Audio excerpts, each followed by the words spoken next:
Nerd Bradley Walker, and welcome to the Walker Report, part of NGSC Sportscast. Remember the website, it's ngscsports.com for all your current sports content.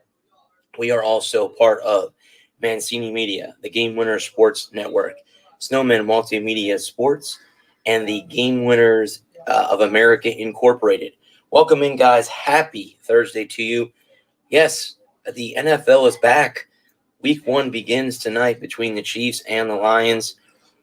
Yours truly can't watch the game because Spectrum is in a fight with Disney, and I can't watch the game because ESPN is not on Spectrum right now. So I am SOL about that. But anyway, guys, happy Thursday. I just came off of my first JV game last night, and I have my first USF game this Saturday, as they will host the FAMU Rattlers Saturday at 7:30 p.m. Eastern Standard Time kickoff. The big game, obviously, will be between Texas and Alabama, and we will see I know. I'm going to have to flip it over to that distinction. We will see. We'll get into that later on.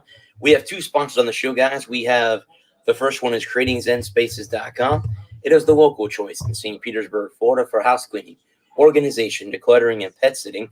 It's about finding the peace within you and adding comfort to your life. And guys, remember, Zen Spaces begins with you. Be kind to yourself and one another. We are also sponsored by funwags.com. Born from a near tragedy when the Funwags mascots had a reaction from a store brand treat. Fueled to succeed with treats made from 3 to 5 ingredients you can pronounce. The Funwags mascots invite you to try fun-wags.com because our fur babies deserve the best. Head over to fun-wags.com to get your treats. Again, welcome in, guys. Happy Thursday. Let me bring on my 3 great co-hosts. Good evening, gentlemen.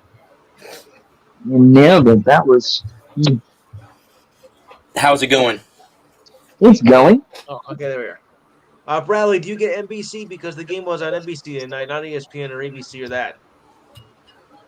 Sorry, guys. I'll be kind of eating at the same time. I had a long day today. Didn't get to kind of squeeze in eating this evening. Right. How's everyone doing? All right. All right? Okay. Yeah. The game's on NBC tonight, bud. Yeah. Oh, I'll have to flip it over then. I got When, I got Goodwill Hunting on right now. I was wondering what you were watching. Bradley, I don't know if Gerald mentioned this to you, but we had a family tragedy this past week as my aunt passed away on Friday. Oh, man. Sorry to hear that, man. All right, bud. Sorry about that, brother. I thought Adam knew because I thought maybe he got in touch with Gerald, but I guess not. Yeah, Gerald didn't say anything. She passed away from late-stage cancer, a.k.a. Alex Trebek disease. Yeah, at the age of 83. Well, at least had a good long run. Yeah, I guess it. Thoughts and prayers. I mean, I know how it is to lose family. Losing my mom a couple of years ago, I know. Right. It's hard. It's hard. It's hard. Yeah. Yeah. Yep. Well, I can't believe, guys, that football's back. Obviously, college football. Finally. Week 1 was last week, and this Real is the start football. of the NFL season. I can't believe that. I know, right? Feels like it just ended yesterday. Yeah. Yeah. I went and had a golf lesson tonight, and actually went damn well. I'm really happy with the results. So. You go see Ashton? Or Nicole? Is it Nicole? Was that her name? No, I wish I did. No, I wasn't with Nicole. It was with the golf. I think it's called Fun Golf. They were giving away free lessons at a golf. When you called me earlier, but about Disney, I was coming home. It was like a 30-minute drive back from where I live in Clearwater. So I came home, I walked the dog, and got in the shower, and I'm like, yeah, I got to eat something real quick. So I have SpaghettiOs over here. I had a sandwich earlier. Yeah. I'm eating SpaghettiOs. So if you see me eat, that's what I'm eating. I don't usually like to eat on the air, but I had a long day today, so I did it. You could blame me. That's why.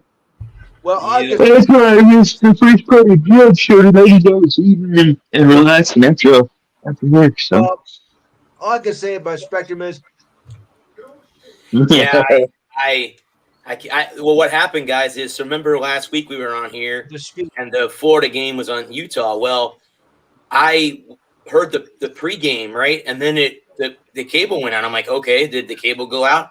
I went over there a couple times and turned the cable box on and off. I didn't know that Spectrum had stopped or Disney had stopped with Spectrum. And I'm like, oh, shit, like I don't have ESPN. So guess what I can't watch on Saturday mornings? College Game Day, which eats me alive because, this week they'll be in Tuscaloosa for the Texas-Alabama game. And I'm not going to be able to watch it unless I watch it on my phone, but it's not as good to watch it on TV, but it is what it is. Exactly. You got a Xbox or PlayStation or something like that? I do not.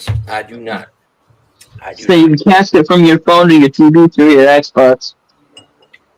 Yeah, I do. I mean, I have an Amazon Fire Stick. Can you? You might be able to cast it. You might be able to cast it from your phone to your Fire Stick. Brad, No. If you have an Amazon Fire Stick, you should be able to download the ESPN app. Okay. And I gotta get me one of those. It's going to cost you a little bit, but you can watch the games. Well, I mean, I have that Dofu app on my phone that you can watch like all the college and pro games for free. So if I can cast off of that, I should be able to watch College Game Day off of that. Do you need a smart TV for that? Do you need what? Do you need a smart TV for that? If you have a Roku TV, a Roku device, or Fire Stick, you can get But you need one of. But do you need a smart TV to go with that? You need any kind of TV that can take a USB.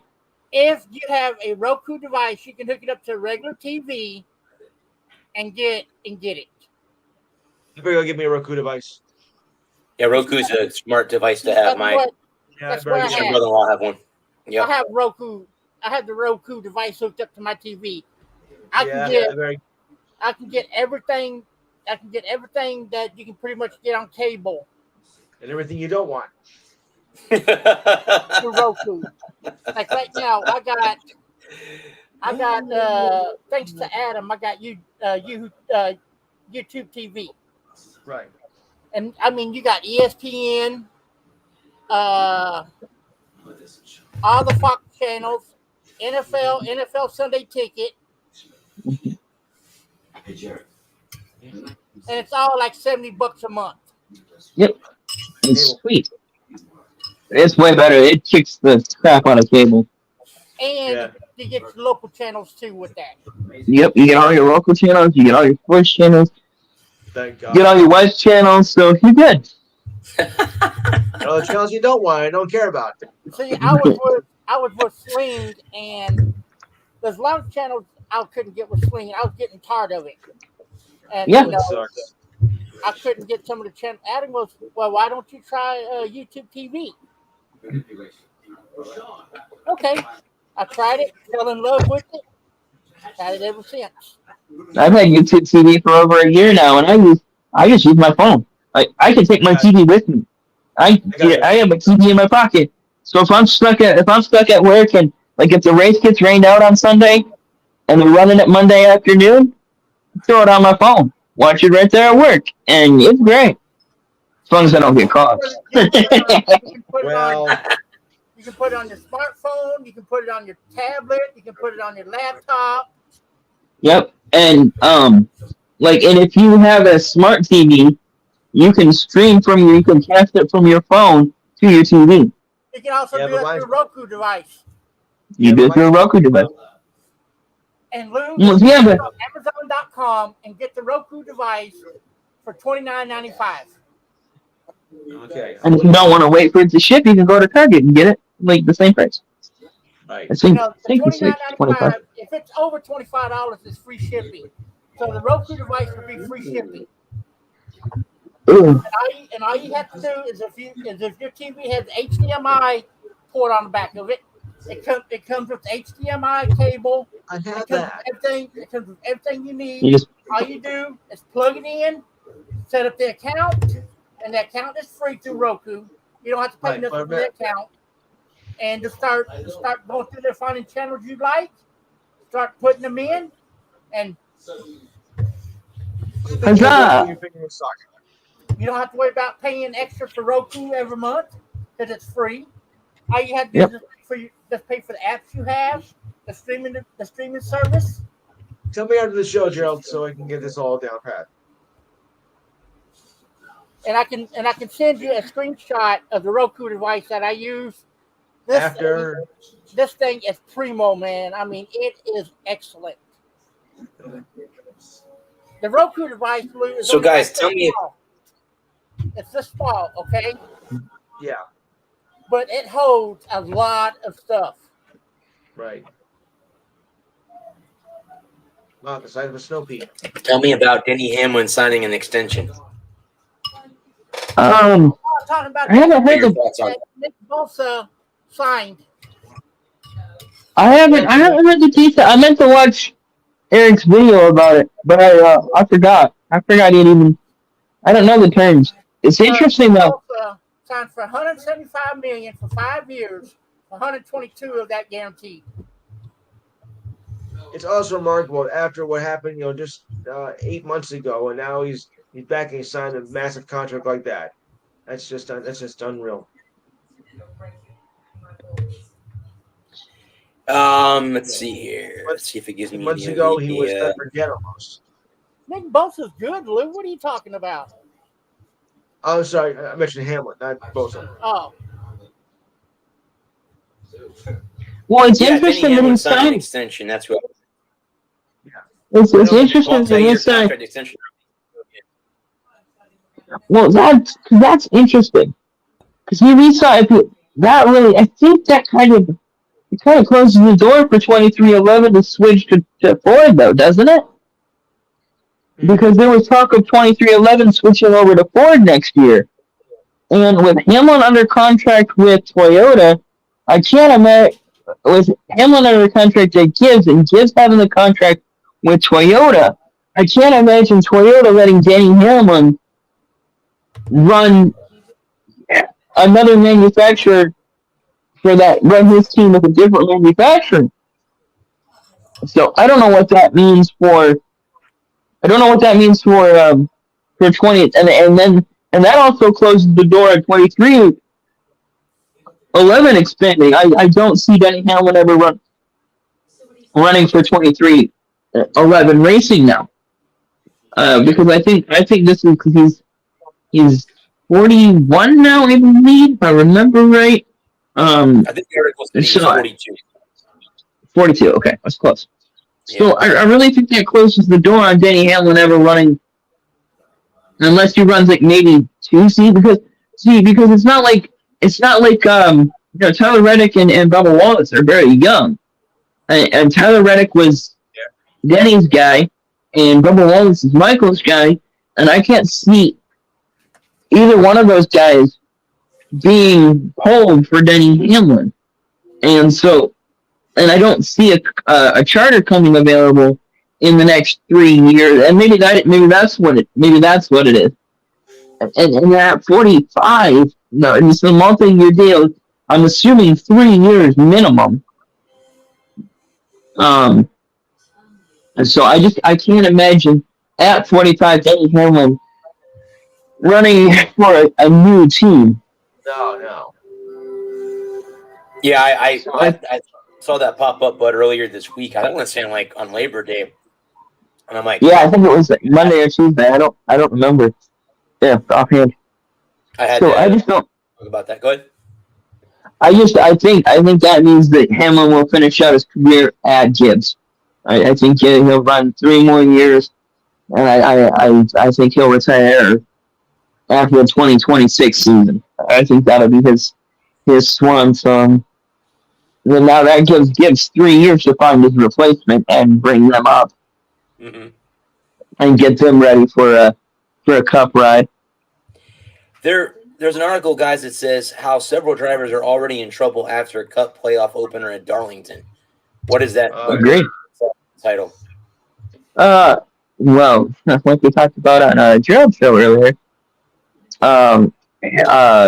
Logano had a bad weekend.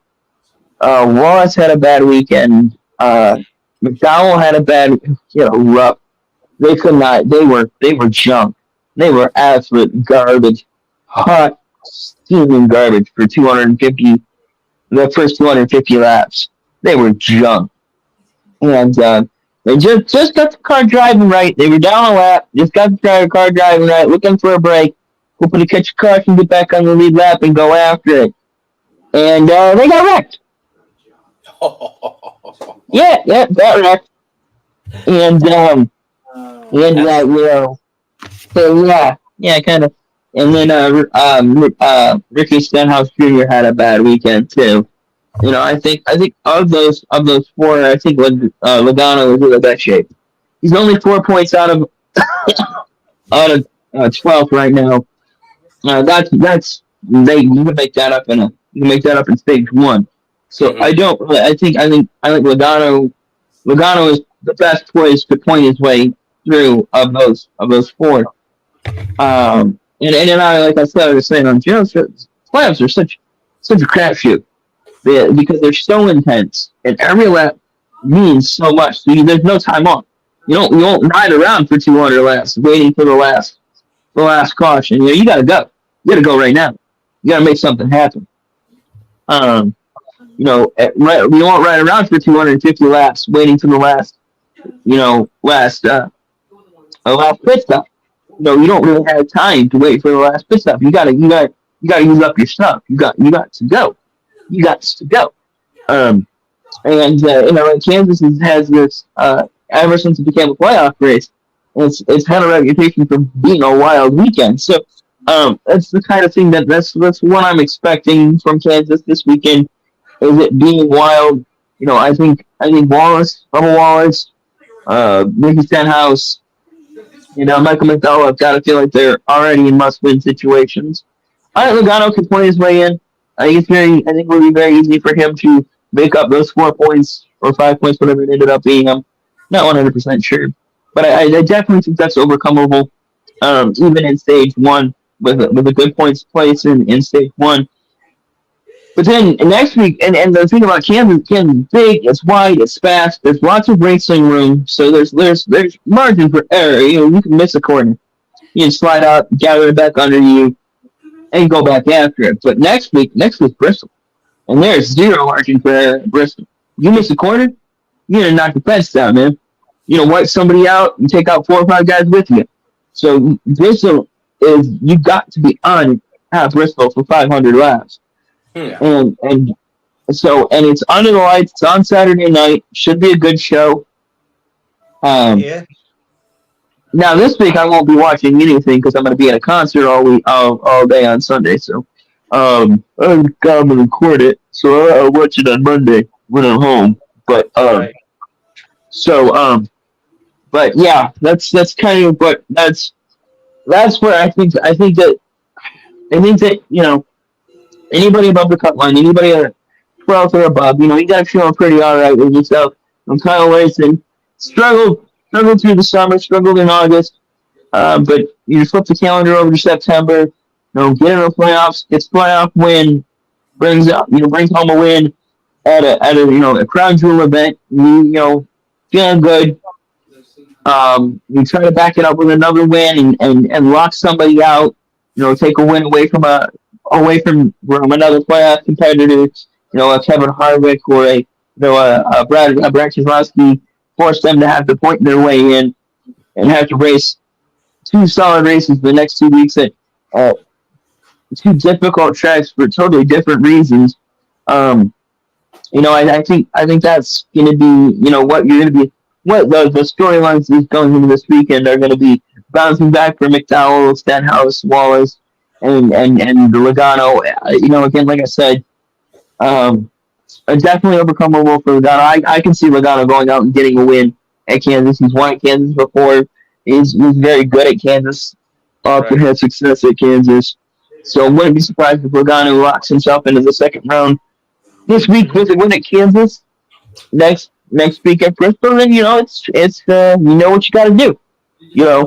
If you're in the bottom four, you got to go get a win. So. Right. So the next couple of races will be exciting to see who comes out, who will be, because you said, but it's 3 races and then they eliminate, or 4 and then they eliminate. Is that how it's 3 races? Then 3 races and eliminate 4 drivers. Okay. All right. And then we run 3 more and eliminate another 4. Then we run 3 more and eliminate another 4. So Darlington. And then we run 1 more. And then it's Kansas and what's the other one you said?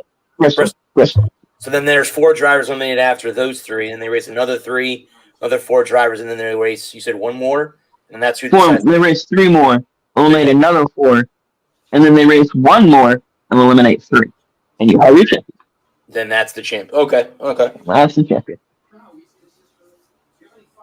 Cool. Well, I'll be. I just the Denny Hamlin thing and the drivers were in trouble, and I didn't know that meant just like they had bad races. I thought maybe they had gotten in trouble off the track. No. They were nobody fined by NASCAR for something that they did, or okay. So nobody was posting inappropriate things on Twitter again. That's why you have all those burner accounts to do that. You don't have right. And then don't post from your main. Don't post from your main. Yeah. As Herm Edwards once said, don't hit send. Yeah. Oh yeah. So, Gerald, you wanted to talk, buddy, about the about Payback. We could talk about Payback. As I messaged you, I thought the only bad match was the tag team match. Other than that, all of them were good. Other than that one, I was pissed off about that one. But I have to say, I was happy to see Jey Uso come back. I was happy to see him get announced by Cody Rhodes, and now he's a part of Raw. So I'm happy to see that. I'm happy to see he's back. The best match of all times, and the best match of Payback, I would have to say it was a steel cage match. Really? Okay. Lynch and Stratus. Okay. That, I don't care much for Trish, but those two literally left it on the mat. Well, did you see her face and body after the match? It was all bruised up and beaten. Man, Trish looked like she'd been through a fight. Yep. Had a big old whelp on her forehead. Mm-hmm. Then she had what's his name turn on her at the end of the match too. Her bodyguard. She got ready to leave. Zoe did, and Trish grabbed her, and Zoe turned around and said, "You really want to do this?" Mm-hmm. And she did. Good for Zoe. I'm happy for her. And did you see the match between Shayna and Zoe?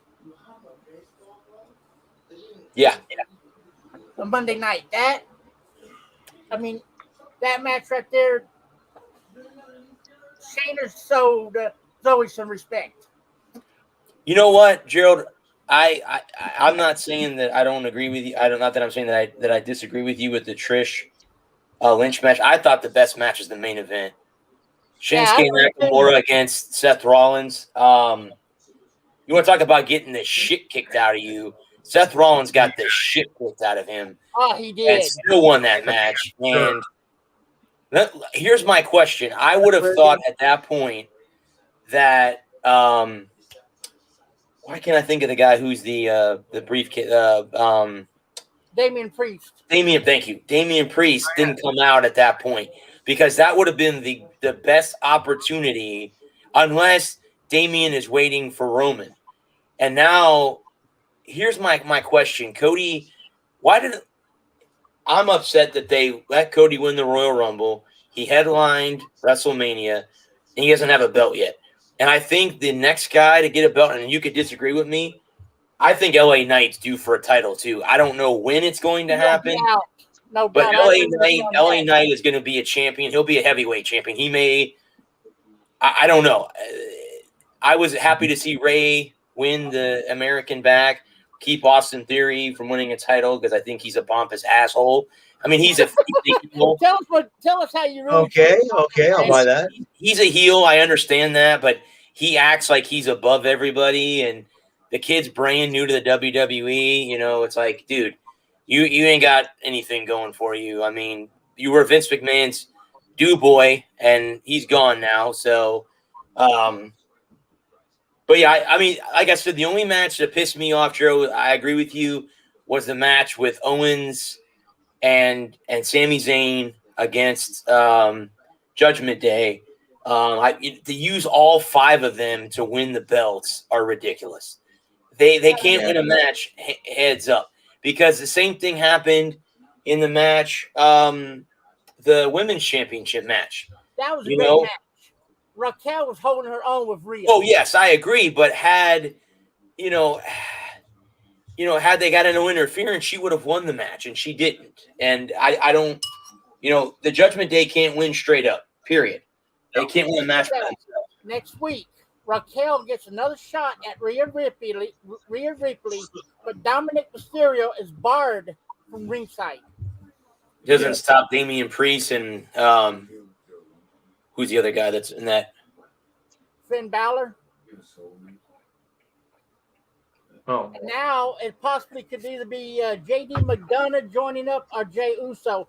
But I think Jey Uso is going to team with Cody, and Cody's going to bring Legacy back, a rebranded Legacy. I could see. I think Kevin Owens got hurt in that tag match. I could see Sami Zayn, Cody Rhodes, and Jey Uso going after Judgment Day. And they'll have to get 2 more people, obviously, but. Yeah. Maybe they get Raquel to be the female of their team, but I could see those, maybe even Kevin Owens, those 5 going after Judgment Day. Now I know Cody Rhodes, Jey Uso, Sami Zayn, Kevin Owens, Sami Zayn, and Raquel. If that's the possibility, if that's the case, those 5 would be dangerous. No, I agree with you. I think that's what the WWE is going to write, and it's disappointing because I think Cody Rhodes deserves to win a championship, and he might. I mean, I don't know how that's going to break down, and I still think Jey Uso is going to take the belt from Roman Reigns. I know Jimmy, but he can't stop it forever. But so Jey is not wrestling under Jey Uso anymore. It's now main event. Jey Uso. Yeah, he completely rebranded himself. And who is that dickhead Austin something? Who is that dickhead? Where did he come from? Austin Theory? No, I'm not sure on Austin Theory. He's one of them. Who's the guy that had the show that Cody Rhodes was on? Jason Waller. Yeah, him. Where'd he come from? Oh yeah. I don't know. He came out from up beneath some rock. He and Austin Theory just need to disappear. Just go to AEW. Oh, and speaking of AEW, what CM Punk got fired? What is going on with CM Punk? Got fired, and there's rumors that he may be coming back to the WWE. But here's my take on that. After what happened at All Out, CM Punk should not be wrestling in any organization. I agree. That was uncalled for. That was not necessary. He should have just walked away. Walk me through that because I missed something important. Yeah, he beat the hell out of somebody in the backstage area after a match. Jack Perry.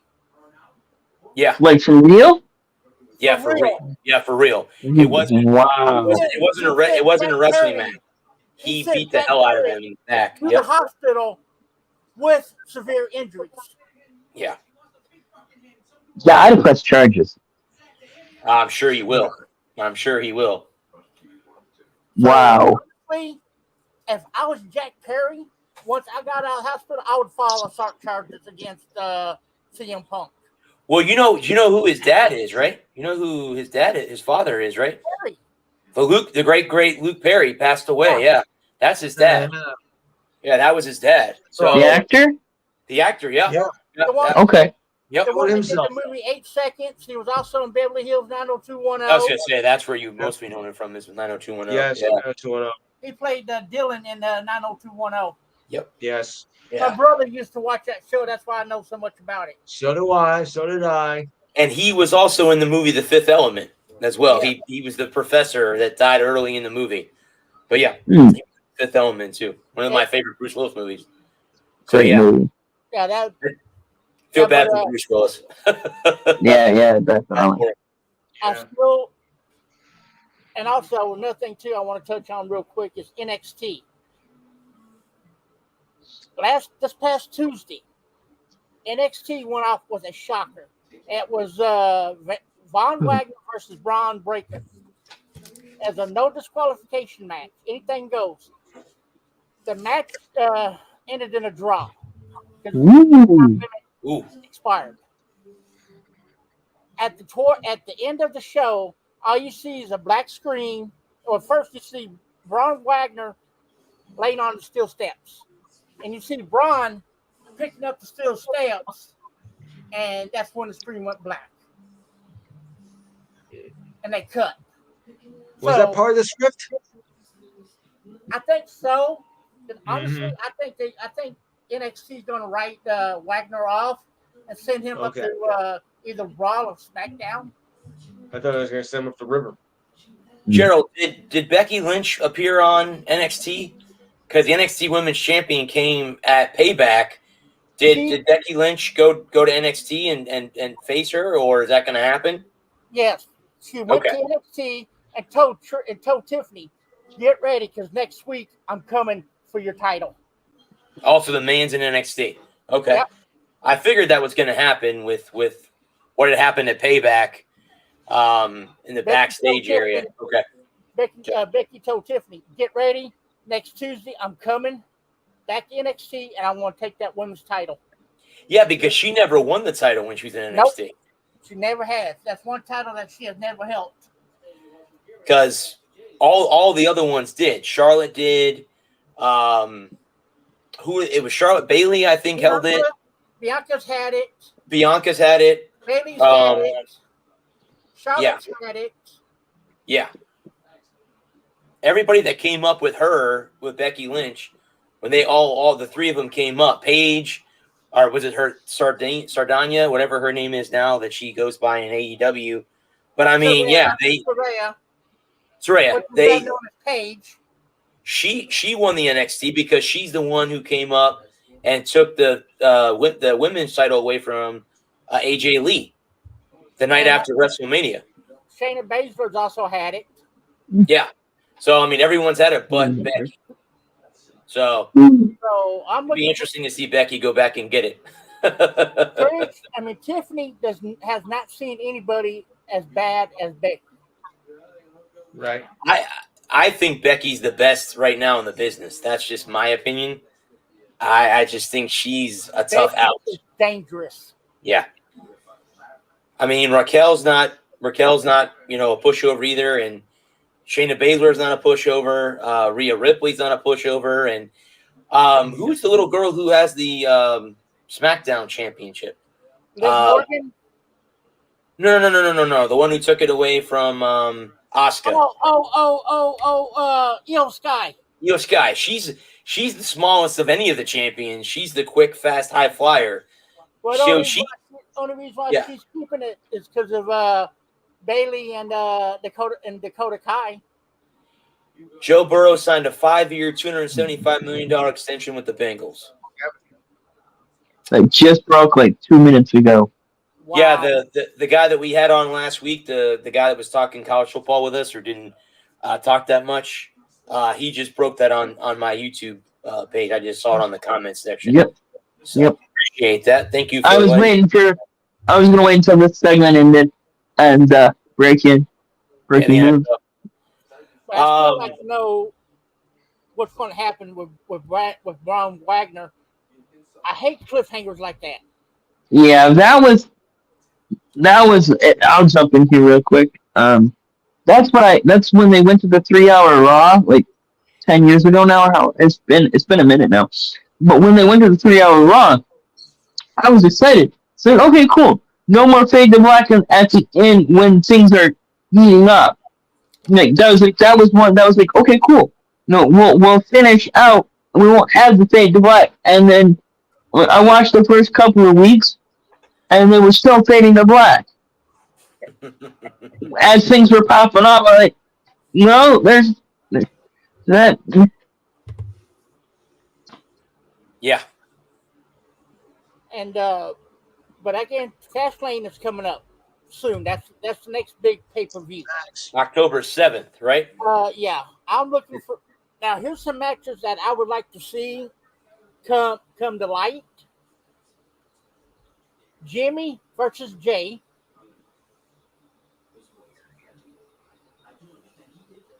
That'd be fun. Cody and maybe Solo. Ooh. Okay. Okay. And then Seth defends the title against AJ Styles. Pretty good. Okay. You know what I want to see? Yeah. Is I want to see the Usos versus Roman in a triple threat match. No holds barred. Falls count anywhere. Well, there's one problem about that. There's a wild card, and that would be Solo Sikoa. Mm-hmm. Okay, make it a fatal four-way. A fatal 4-way, then it would be a fatal 4-way at that point. The winner gets the belt. That would how you. Yeah, winner takes all. The Uso versus Roman for the belt versus Solo. Fine. Honestly, I think personally I would rather see the two Usos and Roman versus each other, because then you don't, and then the next week have, say it again, Solo go one-on-one with the winner. Yeah. You know, here's my grip about the WWE right now, and they don't use superstars. Shinsuke Nakamura, since he's come in, has been so popular, and that was his first ever main event in his career, was at this past one at Payback. Why is that?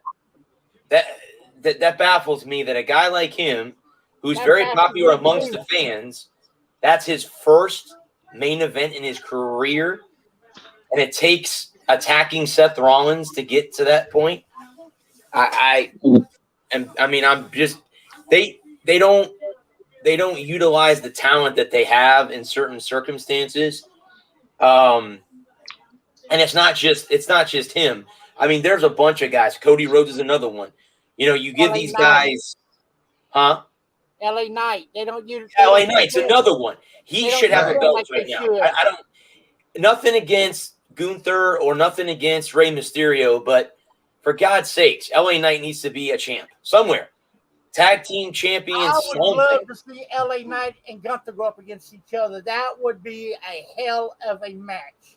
It would be for the Intercontinental Championship. Yeah. Well, and I've been saying that for about a decade now, that they don't focus on the mid cards like they should, like building the brand. You know, you can have all the Roman Reigns you want, but if you don't have, you start the show with Roman, end the show with Roman, if you have nothing but filler in between, if it's all filler, no killer, and this is something I've been complaining about since about 2008, is that so many shows are good at the beginning, good at the end, and nothing in the middle. And it's dumb nonsense. It's squash matches, or it's dumb nonsense. It's a singing competition. Looking at you, Damian Sandow. it's stupid and inane and irritating, and I don't want to watch. Well, And they don't use the mid cards. Like for me, the way I look at it is that like you put 2 or 3 mid card guys on the path to a title, and you let them fight. You need more number 1 contenders. Like it can't always be Roman and Seth and Ambrose. When it 5 or 6 years ago, it was like Roman had the belt, Seth had a belt, Ambrose had a belt. Wait, you can't have 3 guys dominating the belts. You need to spread the wealth. And another name you could throw in there is Solo Sikoa. How do you have him not have a belt? He's been one of the best since he's come. That's a good point. Take athletes like LA Knight, Solo Sikoa, and Cody Rhodes. And maybe Cody Rhodes. Shinsuke Nakamura. Yeah, all of them. Put the 4 in a fatal 4-way for the number 1 contender. That would be a great match. And building and taking the belts off of guys. You have to take the belts off of guys. Roman can't have the belt for 4 freaking years. I'll do this. Have LA Knight go up against Solo. Whoever wins that faces the winner of Cody and Nakamura for the number 1 contendership. Right. And then the losers face each other the next week for a consolation, okay. So and then you building off of that, right? So that you keep people engaged, you keep things interesting. Let's say Cody Rhodes is named number 1 contender, right? And then the next guy gets an automatic match against the winner of the title, right? So Cody gets the first. Let's say it's Cody versus Solo, right? And Cody wins. Solo's next in line. So if Cody wins the belt, then he has to face Solo on Raw the next week, right? And then you take the other 2, the LA Knight and Nakamura. They face each other, right? And they automatically, and the winner of that faces off against the winner Mysterio. Solo. No. The winner of Cody and Solo faces the champion, who is Seth Rollins right now, right? Mm-hmm. Yeah. So Cody faces Seth, and then if Cody wins, then Solo gets an automatic rematch against Cody the next week, and if Cody loses, then Solo gets an automatic title shot against Seth, and the other 2, LA Knight and who's the other one? Shinsuke Nakamura. They face one of them. The winner of their match faces Rey Mysterio for the Intercontinental or the U.S. title, or keeping the belts moving, moving around the roster, so that they don't, or Roman Reigns or whoever, so the belts don't stagnate. If you're saying that, AEW has a tournament for the Heritage Cup. They're doing it the same way they're doing it in eliminations. Right. Like, you have to win so many matches to move on. But I think the thing that would make it so much better is that if it felt more like a sporting event and less like scripted TV, right? Where you don't get, it's like, oh, here comes Roman Reigns and 10 minutes later it's 1, 2, 3, Roman wins. Oh, here comes Seth Rollins, and it's gonna be a squash match.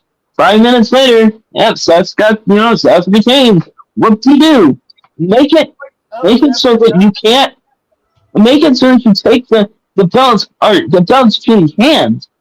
Make it so that the mid-cards that you can get, your Mankind, you think back to when WWE was at the height of its power in the late 90s, early 2000s. Guys like Mankind were winning the belt. Mid-cards were winning titles. Why does that change? Put the belts on guys who are popular, who haven't had a shot yet. Take the belt off of Roman. Roman's had the belt for far too long. Why aren't Jimmy and Jay fighting for the belt?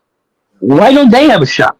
Instead of just being Roman's lackeys, I mean, they licked his balls for 4 freaking years now, and they've gotten nothing to show for it. They've been toting his bags for 4 years, and they haven't achieved anything. It's beyond mind-boggling. Every week you guys get on here and you tell me that these guys are so good and they're so entertaining, they're so fun to watch, but yet they don't get title shots. He's the LA Knight. He's a great wrestler. He's a bad guy, but I like watching him. I enjoy seeing him perform. And yet it's still Roman and Seth with the belts. Well, LA Knight. Make it make sense. LA Knight's a face I now. would love to see LA Knight go up against Seth Rollins. I really would. I would love to see that. That could be Fastlane. That could be a Fastlane match. That could very easily be. See, the thing is, like Adam said, and I agree with that. Roman's had the belt for 3 years. Gunther just broke the belt for the longest. And why? What do those records need to be broken for? And lingering in the background is John Cena. So here's my question about that. Is it finally time for John Cena to win the belt so that he breaks Ric Flair's record? Yes. I don't give a rat's ass if he holds it for 1 day. And then the next thing he loses it on, loses it to Shinsuke or loses it to LA Knight or loses it to Cody Rhodes or to Jey Uso. One of those guys is the belt, But I think it's about time that they, and Ric Flair even has come out and said, hey, I don't mind it if he breaks my record. I don't care. I want to see it. And for John's not doing anything now. All he was on a writer's strike. They're not going to make shows. They're not making anything right now. They're on a writer's strike. I think it'd be a good time to put the belt back on John for a couple of weeks. Yeah, even if it's for a week. Put him in the feud with LA Knight or Austin Theory or Austin Riddle or Matt Riddle. Sorry, Matt Riddle. He got into a blood with LA Knight. John Cena did at Payback. So I would be surprised if that doesn't end up happening. He really didn't get into it with LA Knight. They just had some words, but nothing really came about it. But John Cena did show respect to LA Knight. Yes, he did. Yes. And John Cena could be, I think it's time for Cena to pass the torch to LA Knight. Yeah, and I think the problem. Go ahead, Brad. Look what Cena's done in his career: 16-time world champion. I think he should be a 17-time world champion and break Ric Flair's record. Then pass the torch to LA Knight. And you know what? There you go, Gerald, right there. How about Cena takes the belt from Roman Reigns, then the next night or within the next couple weeks, LA Knight takes it from John Cena, and Cena passes the torch on to LA Knight. Well, I think Seth Rollins gets beat by Cody Rhodes at Payback, and then Jey Uso goes after LA Knight, or Shinsuke Nakamura goes after LA Knight, or goes after Cody. Something along the lines has to, like Adam said, they need to open it up and start letting some of these mid-card guys have title shots. That's what I loved about Edge. He was a mid-card guy. He wasn't a headliner. He was a tag team wrestler most of his career. Towards the end, he got to be a singles guy, but he was a mid-card guy. He's not Roman Reigns. He's not John. He had a good rivalry with John Cena. That's what made him the great single wrestler. But that's my point. With Randy Orton before they started did RKO. Correct, and Randy Orton as well. So there's another guy that probably won't see, because I don't think he's going to be able to recover from the injury that he had, which is disappointing. Randy will be missed. Randy will be missed. But that's my point, right? In WWE, the only one I really liked was Randy. Well, but that makes my point, right? Is Edge is a mid-card guy.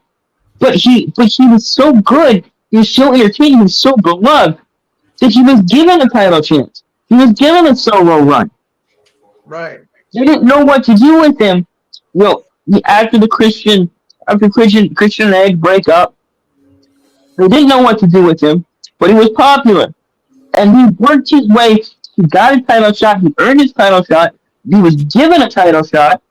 Mm-hmm. So, and yet, and WWE brass can't figure out why it's not working, why they're not popular, why they can't, because I remember 15 years ago, I'm probably closer to 20 years at this point, that everybody had Undertaker gear, Kane, Edge, Christian was super popular in the circles I ran with. Cena was a god, and now you don't see people wearing gear. No, you don't. You're exactly correct. 7-0 Detroit. Yep. Interesting. Wow, they doing creative ways to lose. No, but I agree. They do need to give the mid card guys a run. Yeah, I don't some title shot. They ain't gonna win. But give them a real chance to actually. It can't be a 5-minute squash match. It can't be a 10-minute squash match. Give them a real, legitimate match to actually show what they can do to build the brand, right? Like, guys coming up, like I know. Excuse me. I know that like not every mid-carder is gonna elevate to the level of an Edge or a Randy Orton. I know that Evan Bourne, who was one of my personal favorites, was never gonna be that guy. He's not that guy, man. But if you don't give them the chance to at least have a run, to make a run, then you never know, and then you wonder why you can't garner new fans, why the product feels stale, why everyone's like so sick of Roman, so sick of Seth, so sick of as beloved as Ray is, he's 45 years old, right?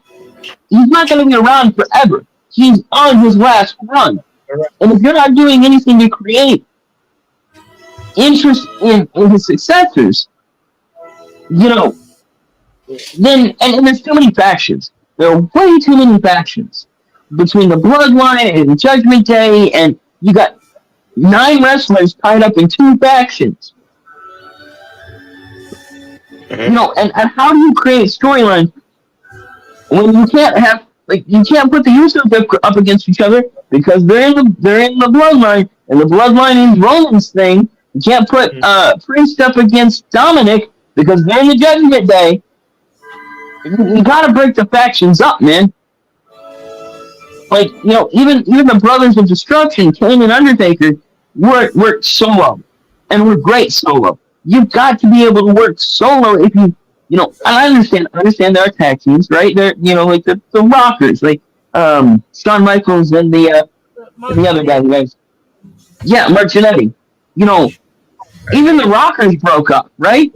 Unfortunately for Mark Jannetty, he wasn't a great solo performer, and Shawn Michaels is, Shawn Michaels.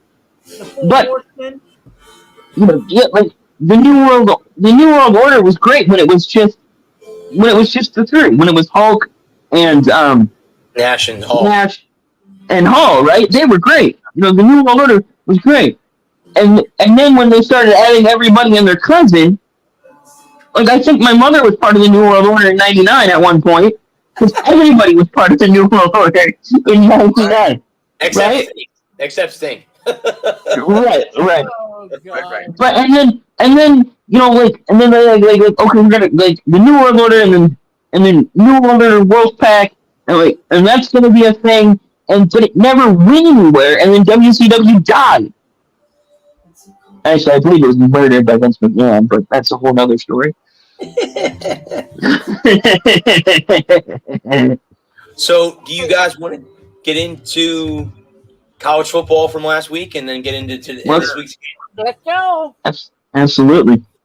Yeah, sure. And it's that time of the year. It's that time of the show. It's that time of the year. Yeah, I was going to say that's the time where we some upsets we had. turn the final hour into talking college football and then going to the NFL. Yeah. That's it this time of the year. Until January. If you want baseball or hockey, you have to get us in the first 45 to 50 minutes of the show because we're going football. We had some upsets in week 1. Yes, we did. Yeah, we do. I cannot believe Duke. I had a feeling about Duke. I don't remember if I picked Duke. I think I picked Clemson. I'm pretty sure I picked Clemson, but I had a feeling about Duke. Because Duke had a good year last year. They, their first 9-win season in like 100 years or something like that. They're confident. They're feeling good about themselves. Clemson's on a down year. They're trending down. They've been trending down since they won their last title. I don't know how much longer Dabo Swinney's going to make it. I feel like the ACC is slipping away from Dabo. Duke's coming on strong. North Carolina's going to be good, as we've seen. They run all over South Carolina. FSU. That's FSU. They're FSU. Right. Yeah. FSU looked like the real deal on Sunday night, but they haven't played. They haven't played Duke. They haven't played UNC. Yep. Oh wait. So don't forget about we'll Wake see. Forest because that's the scary team. Wake Forest is the team I know about. And Colorado was good against UC. Colorado's looking good. But that's 1 week, right? I said that on Thursday night when we were doing the show. I said, don't be shocked if Colorado wins. I think I had TCU, but Colorado covers. Should have taken Colorado outright. And Colorado played pretty good, but it's one game. They haven't played anybody else. They haven't played FC yet. Haven't played Utah yet. They're still in the Pac-12 this year because they go back to the Big 12 next year. But so there's still some good teams that they got to play. And when we get to playoff time, they'll face Alabama, Texas, Michigan, Ohio State. FSU. They'll face some good competition. We'll see what primetime can do.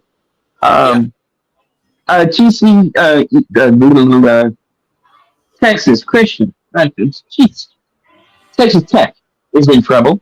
Texas Tech is in big trouble.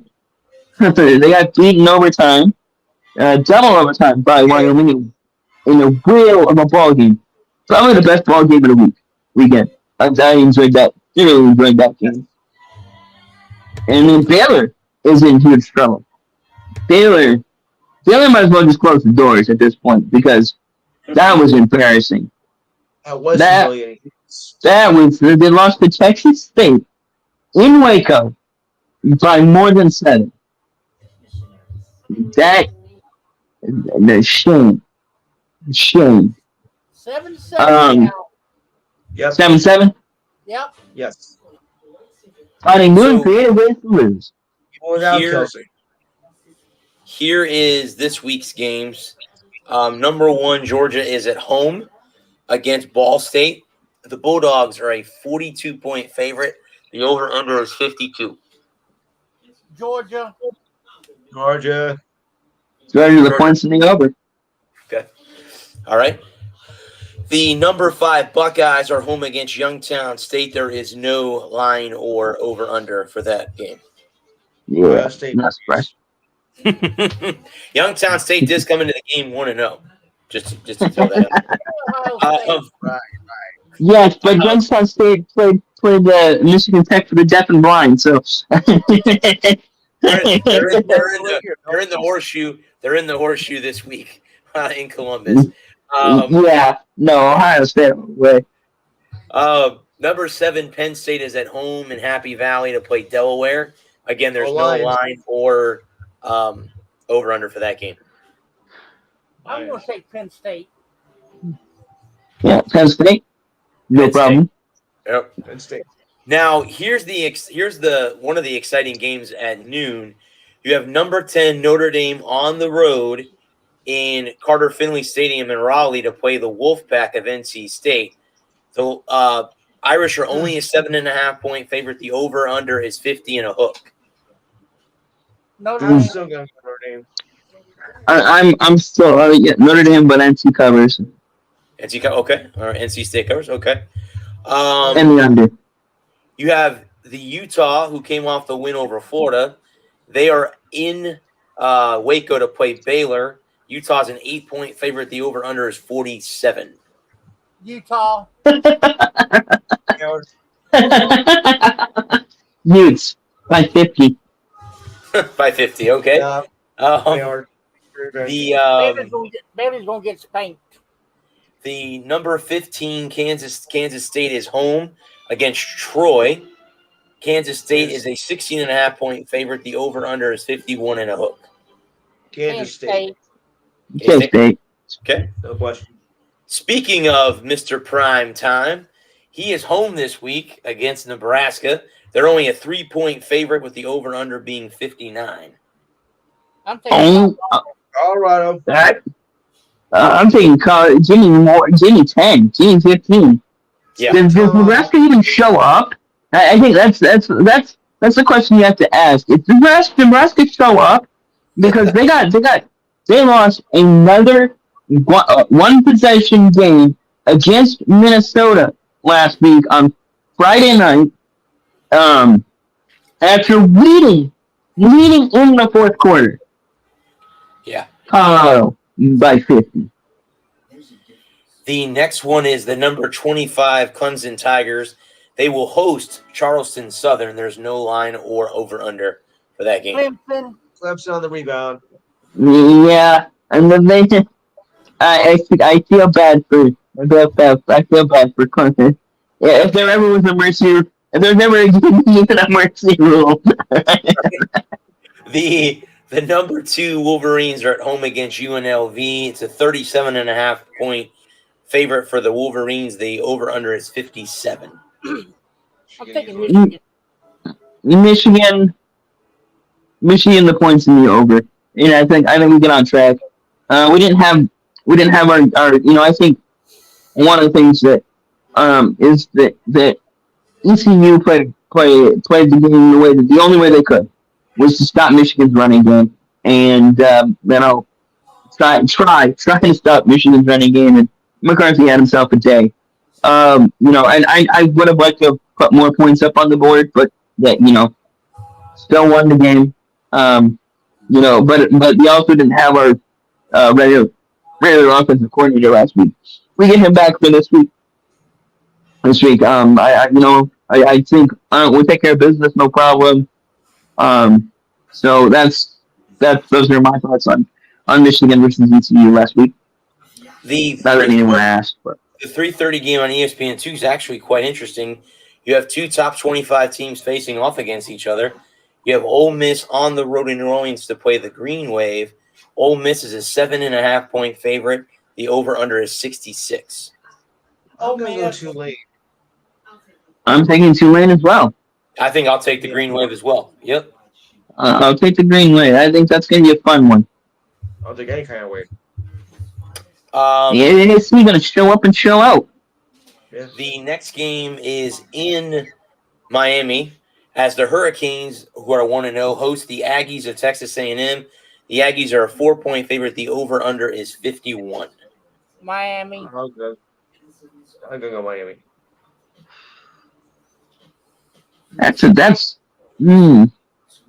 What was the line again? The line is 4. The Aggies are a 4-point favorite. In Miami? In Miami. Yep. 4 points is a lot. Somebody needs to quit smoking that stuff. I'm going to take A&M, but I think Miami will cover. Okay. All right. I agree with that. I think I'm going to take I think this is a big measuring stick for where Miami is. Yep. You know, if they can hang with A&M, you know, and I think this is also, I think, you know, Jimbo Fisher needs to have himself a good year. They've got to have a good year. You know, I think they're going to be playing spirited football all year. So I think this is going to be a great game, honestly. I think probably one of the better games of the weekend.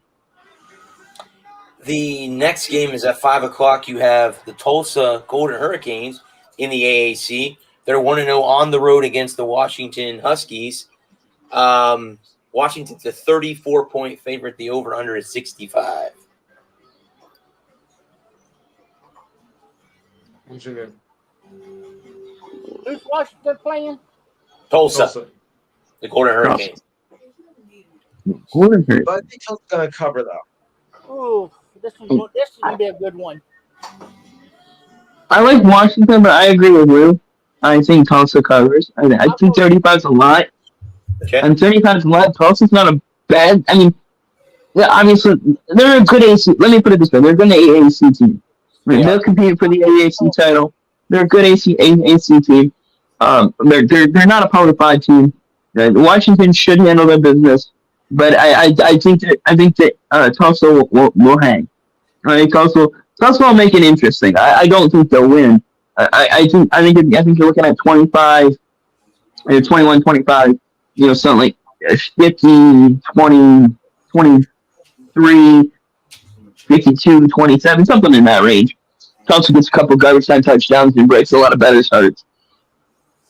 The next game has a number 9 Volunteers at home against Austin P. There is no line or over-under for this game. Tennessee that by 100. poor Austin P, man. That's when you take the check and you catch it before the game's over. Make sure that check clears. The next game is in Chapel Hill as Appalachian State, who is 1-0, comes to play the 1-0 Tar Heels. 19 points for UNC. The over/under is 58.5. Don't sleep on my ears, man. I'm going to go Appalachian State. Upset. I'm still on UNC. I'm still a Mac Brown stan. I will stand Mac Brown for the rest of my life. But I think Appalachian State will cover. Okay. The next game is the SMU Mustangs on the road in Norman to play Oklahoma. The line is 15.5 for the Sooners. The over/under is 68.5. I'm going to regret this. I'm going to have to go wash my mouth out with alcohol, but I'm going to go Sooners. Okay. Sooner. And I like the over, and I think 15 is easily enough to get to. I think Oklahoma will cover, no problem. Okay. The number 21 Blue Devils are at home against Lafayette. There is no line or over/under. Okay. Obviously, the big game of the week is in Tuscaloosa. Texas comes to town to play the Crimson Tide. Alabama is a 7-point favorite. The over/under is 54. Texas all the way, but it's going to be tough because it's going to be in a hostile environment. But Stark has coached under Nick Saban, and he knows what Tuscaloosa feels like. So he's going to have them ready for this game. I'm going to say Texas 2017. I'm going Texas as well. I'm going Alabama, but I'm going Alabama 42, Texas 38. I think there's going to be some fireworks this weekend. I do think covers and Alabama gets the over. Oh yeah, Alabama the over, Texas covers. Blood. Yeah. They came down here last year and beat us. Well, yeah. You know, I agree. I'm not going to argue the point on that. I will agree with you on that. I just think, I don't know. It's hard to say because this is one of those games where, who makes it's the old football cliches. The team that makes the fewest mistakes is going to win. I think I think both teams really need to play a perfect game to beat the other. You can't have pre-snap penalty.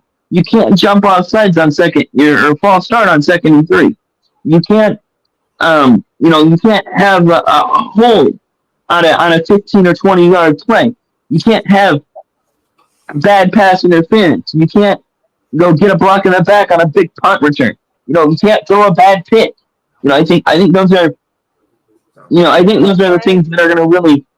This comment: Texas beats Alabama by double digits. I got a good idea. I know who that is. That James. Thanks, James.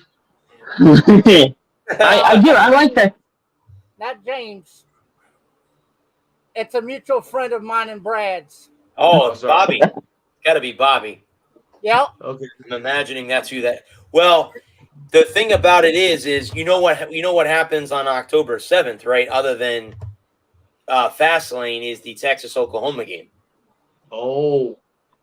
That's gonna be the Red River rivalry is on that day, and he invited me over to his house for barbecue and football, so I'll be over. He knows that already. I already kind of confirmed that with him, but and I think if I was close by, I'll be over there watching it with y'all. The next game is at 7:00. The Oregon Ducks are on the road in Lubbock to play the Red Raiders. The Ducks are a 6.5-point favorite. The over/under is 69. Quack, quack. Quack, quack. Quack, quack. That's over.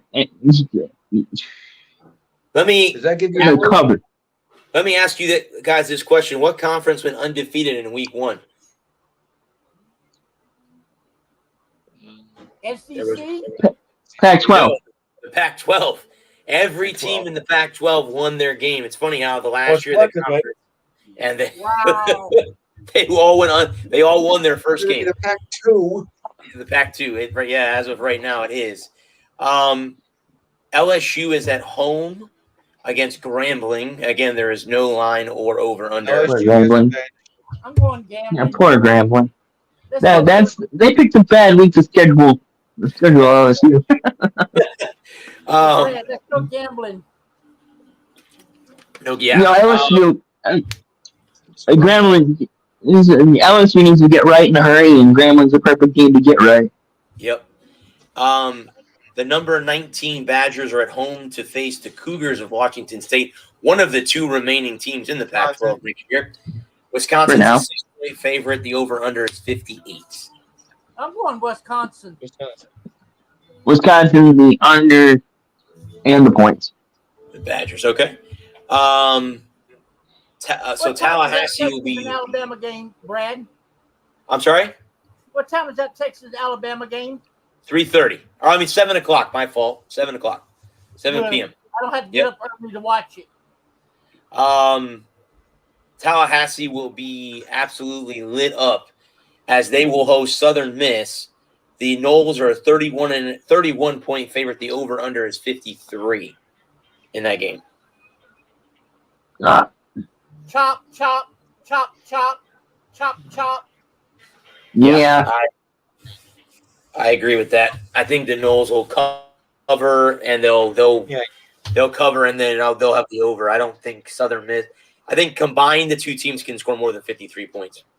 Yeah, I think FSU can get 53 on their own. Yeah. Can I tell you what, FSU looks pretty damn good against LSU. The only thing I can say, the thing that I will say is that they picked a good opponent to schedule this week. They didn't pick somebody. They didn't pick a top 5 team from a lesser conference like the MAC, where you could have a letdown kind of week. Mm-hmm. I because that happens too. I don't think that I don't see a letdown in Tallahassee. I don't see them coming out and playing down to Southern Miss. If they had scheduled, like a Tulane or an Appalachian State, somebody that's a tougher group of 5 school, I could see them playing down to a lesser team or a better team in the group of 5. but they don't have it. They're not coming in against like a mid. They don't have Wake Forest this week, right? Yeah, not yet. Not yet. Yeah. So I just don't. I don't see them. I don't see them having a leg, which is something that as much as you talk about trap games, where you overlook a Southern Miss going into a big game.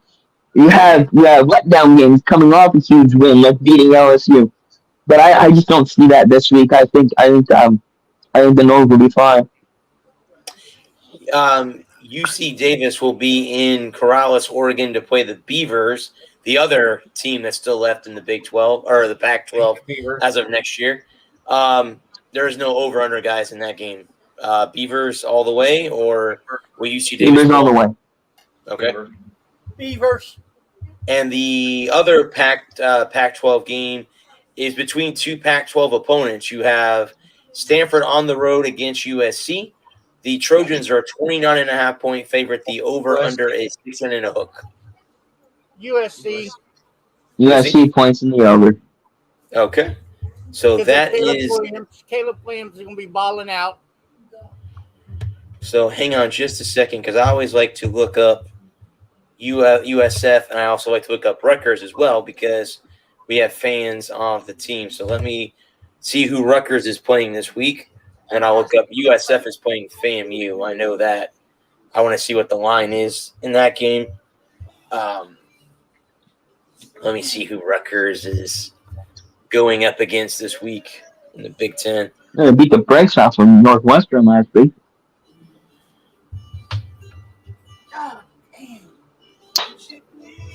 Still tied at 7?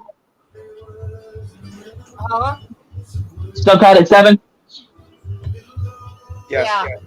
Yeah. Rutgers will be at home to play the 1-0 Temple Owls. Rutgers is an 8.5-point favorite. The over/under is 44. Rutgers. Temple. Okay. Oh, that hurt. The Owls. Well, don't do that. No, it's my back. Yeah, I have one of those too. No. No, I got what they call spinal stenosis. It's where your spine starts to narrow, and the spine sits on two of your discs. Yeah. I'm not taking cortisone shots in my back. No. That could be dangerous depending on how. Yeah. I had them done What in the my dose knee, is. and no.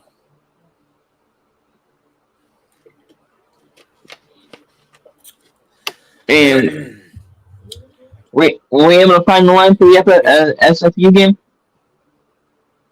Yeah, I'm pulling it up right now, but my there we go. All right, there's the American. Okay, let's see here. It is, let's see, for an A&M. There is no line for that game. Okay, they're at Raymond James. The Rattlers come in on a 10-game winning streak. They're in the SWAC, if I'm not mistaken. That's the conference that the Rattlers are in. You mean Arizona? They USF again shot themselves in the foot last week with the 3 turnovers, and the penalties are what killed them. I think that they were in that game. Yeah, they moved the ball up and down the field, and that's the thing is driving down. They were down 31-24. Driving down, they had a chance to tie the game, and Byron Brown, the quarterback, throws an interception at the 4-yard line. And that was kind of the nail in the coffin. They never were able to recover. I don't see them losing to FAMU. I know that there's been articles, and even the one that I wrote today to give the route, there was I think FAMU will give them a challenge. I don't think FAMU is a cupcake game, as everyone says they are. I think South Florida still wins, but it's going to be closer than I think many people would like it to be. Let's just say that. So yeah, we'll see. I'll be there on Saturday, so we'll have to wait and see. Well, yeah, I think. I mean, there's no free lunch in college football, man. They're playing it. You can ask Texas Tech, you ask Baylor, ask TCU, man. You better show up and show out. Or it's a long walk back to the dorm room. Well, here's my question, but what I'll be going to the press Well, conference to see Alex Golish. What should I ask? What should be some of the questions I should ask him? Because I'm curious on what should be asked. Well, you're only 3 or 4 plane crashes away from making the playoffs. Yeah. Yeah. Well, trying to think of questions on the fly is you put me on the spot here, brother. What do you think about your offensive execution? I guess it depends. It depends, but too, on how the game goes on Saturday night. Yeah, how the game plays out. Ask him. So like if it goes poorly and they lose, I would say some of the questions, some of the things you could throw out there, something along the lines of, okay, I know this is okay. Regardless of how the game turns out, I know this is only your second game. Coaching in college football, at this level, as a head coach, but on a week-to-week basis, how do you feel your team is developing? And you can, I know it's been a rough. Let's say they're 0-2, right? So, let's say they're 0-2, right? They dropped this game to FAU. Like, so okay. So I would propose a question along the lines of, I know it's been a rough start to the year, but what are some of the positive things that we as fans can take away from, despite the record? What are some of the positive things that we can take away? Looking forward, looking ahead to Alabama next week. One of those things that we can do that you think we're going to be able to do against Alabama, that we can steal a win from Alabama next week. Well, and then on the reverse side, we're 1-1. We're 1-1 now. We're feeling good. And what are some of the things that we've done right that will give us the opportunity to beat Alabama next week? Yeah. Okay. I'm gonna go to the press conference after the game. I may ask him, hey, what went right against FAMU that didn't go right against Western Kentucky? It depends on if they're more disciplined. Obviously, if they stay away from the penalties and the turnovers, they'll win the game. I think that's the way that they'll win. But they have to create turnovers. I don't think against Western Kentucky, they didn't really create turnovers. There was a couple things that, could have been picks, but they on defense, they played a better defensive game. They just gotta create turnovers. They got to get turnovers and turn the ball back. Well, I think to their offense. I'm giving up 31 points. I think the thing that stands is getting. I think this is something that coaches and players talk about all the time. But it's winning on first down, and getting off the field on third down. They gave up points. And that's troublesome too. Mm-hmm. Like, I didn't watch any. I watched like 5 minutes of the game last week. I didn't watch the whole thing. Watching other things and working, so I didn't get to watch a whole lot of the game. But I think that the thing that you got to the things that what I'm assuming as someone who didn't watch the game, but is that they had opportunities to get off the field and they didn't execute. And feel free to correct me if I'm wrong, but I see 31 points, and unless they give up 5 pick sixes, I see them giving up too many big plays, and too many drive sustaining plays. Third and 13 and giving up 16. Those are absolute killers. Absolute killers. And those are the kind of things that that if I'm the defensive coordinator, head coach, those are the things that I want to get cleaned up. I don't care if we give up 4 yards on 3rd and 2, right? I can live with that. But what I want to clean up is first down and getting them into 2nd and long, keeping them and getting them into 3rd and long, and then getting off the field in those 3rd and long opportunities, getting the ball back for my offense, limiting the defensive snaps. I don't care. I don't care if they drive down the right to the field and kick a point and kick a field goal. I'll give up 4 80-yard drives to force them into a field goal. I'll give up 12 points and then have my offense go and score. I don't care. But the big thing for me as a wannabe head coach is that is those 3rd and 8s and longer, where we have a chance to get off the field and get the ball back for our offense, and then we're out there for an extra 10 or 12 plays, and ended up giving up 7. Those are absolute just draining series. But I did watch the game, and I thought by the time that we got to, I would say midway through the 3rd quarter, the 4th quarter, the defense looked tired, and that's exactly what happened a year ago in all their losses. Was the fact is that by the time we got to the final quarter, the defense was tired and couldn't stop. Like you said, you have a 1st and 15, and you give up 10 yards or 13 yards to them, and now they have two downs to get the short yardage. You can't do that. If you're going to win football games, you got to stop them. Don't give up the big chunk yards. They held Western Kentucky to a limit as far as the big plays, but they gave up too many big plays. I think they had their quarterback for Western Kentucky had a big run in the 3rd quarter. But like you said, that's just absolutely demoralizing. They've got to limit, and FAMU's a good running team. I looked at their stats today. They're a very good running team. They can throw the ball, and they have a good pass rush. So the USF has to be ready and prepared, or they're going to lose. And it will be absolutely moralizing to Golish if they lose to FAMU. And Saturday night, that will be damaging to him as a head coach. So it really will. The way to beat a strong pass rush is screens and draws.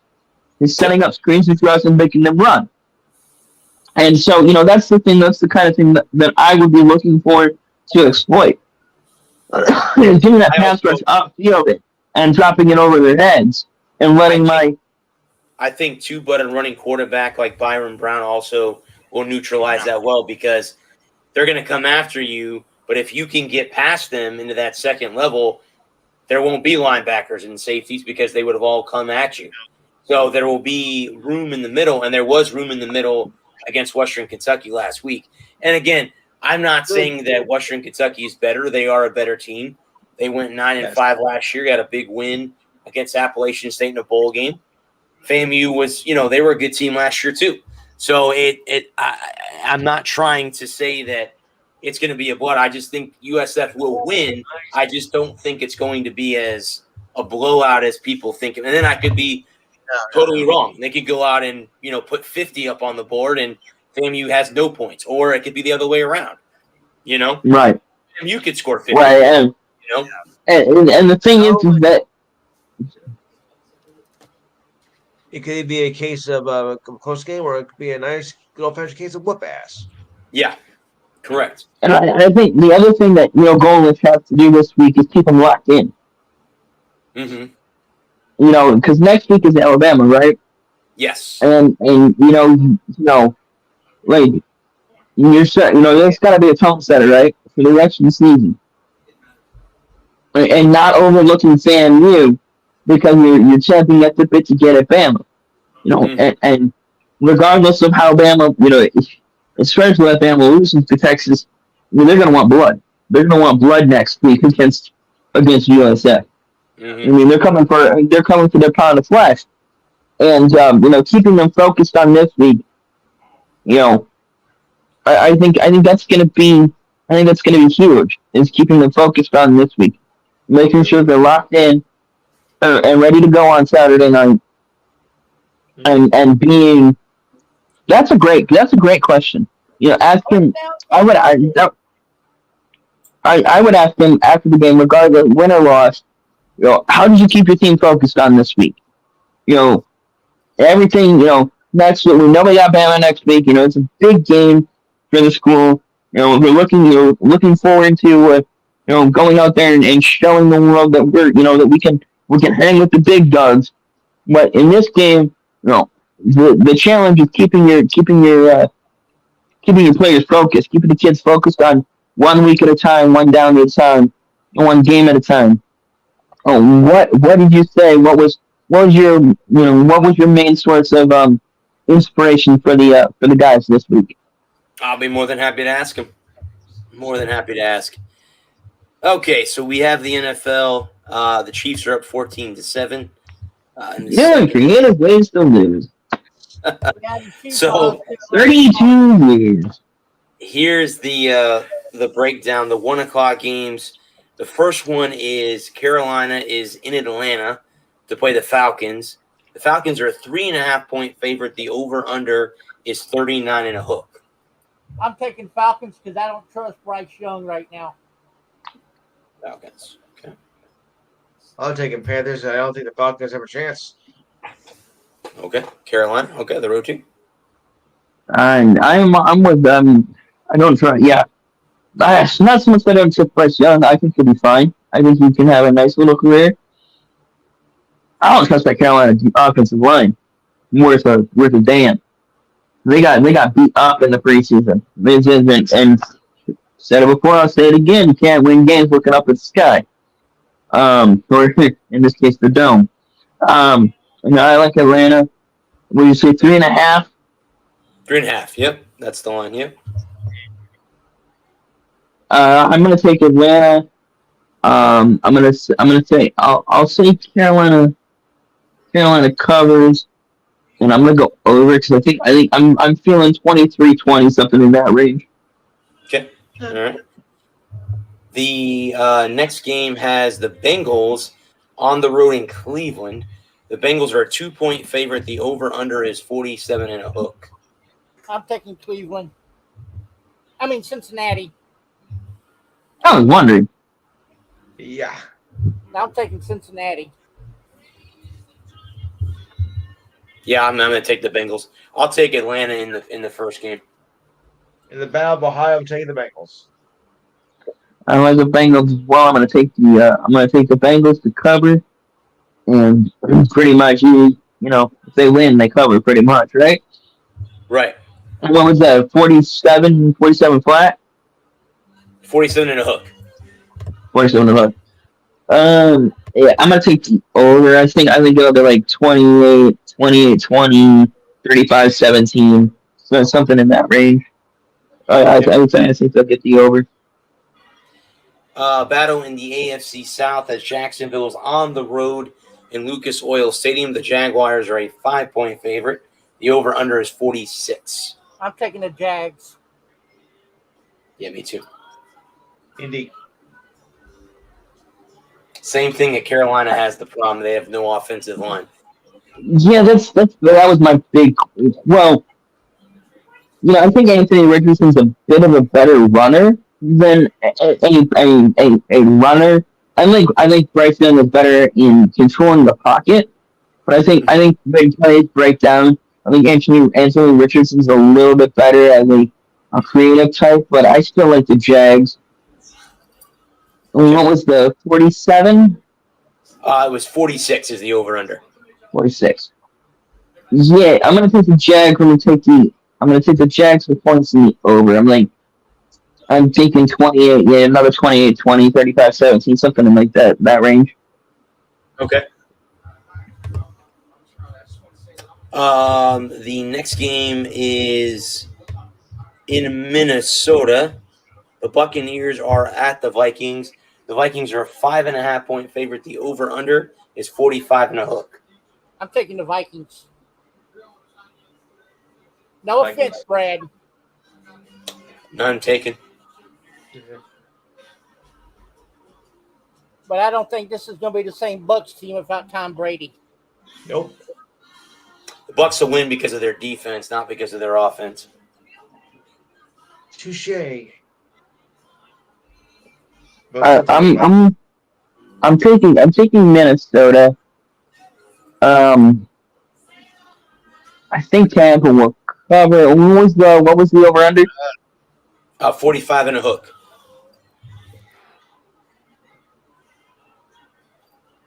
Yeah, I'm gonna take the over. I think they can get though. I think they can both get. They'll both get to like 20, 25. Okay. I mean, I think Minnesota 25. Tampa Bay 23. 25-23. Okay. That's fair enough. I don't think I'm curious. I'm interested. I know Baker Mayfield is on his third team in 2 years now. But I think that this is this is an audition for Baker Mayfield. He's got one more. This is a prove it deal. 1 year, $8 million. He's gonna have to come out and play smart, fundamental, solid football if he wants to continue his career. Because if he gets benched in week 6 for Kyle Trask or Kyle Kalinske, whoever, he's done. I think he's gonna have to. He's really gonna have to show up and show out. I know they still have Mike Evans, they still have Chris Godwin. Their running back. Their running back is okay. Their offensive line is suspect, but Baker's got some creativity. He can move the pocket.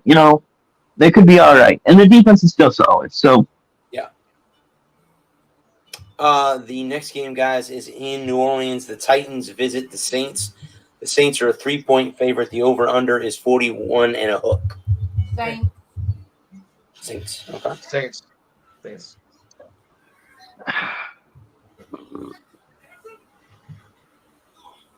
Well, the Saints don't have Alvin Kamara this week. I think the Titans, everything starts with Derrick Henry. Derrick Henry has himself a day. They don't have to rely on Tannehill to win them the game. I like Tennessee. I'm not so, it's the first game for Derek Carr. I'm not sold on Derek Carr in New Orleans. We'll have to see how that plays out. New team, kind of the same situation as Baker Mayfield, kind of a prove-it deal. So it'll be interesting to see. What was the Saints by 3? What was the over-under? 41 and a hook. 41. I'm gonna take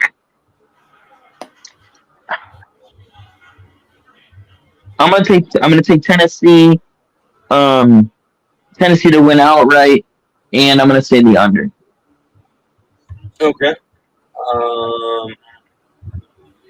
The next game is San Francisco on the road against the Steelers. The 49ers are a 2.5-point favorite. The over/under is 41. 49ers. 49ers, especially with Brock. Pittsburgh at home. Okay. Pittsburgh at home because we know that West Coast teams struggle to play 1:00 games on the East Coast. Okay. You got to factor that too. You're right. The next game at 1:00 has the Cardinals on the road against Commanders. The Washington's a 7-point favorite. The over/under is 38. Washington, the points and the under. Give me a dog. Give me a dog. Woof, woof, woof, woof. 17-10 punt bets. The final 1:00 game has the Houston Texans on the road in Baltimore. The Ravens are a 9.5-point favorite. The over/under is 43 and a hook. Ravens. Baltimore. I really hope they struggle in the red zone. They have 6 kicks. Or 8 would be alright. Yeah, I have Tucker's my kicker.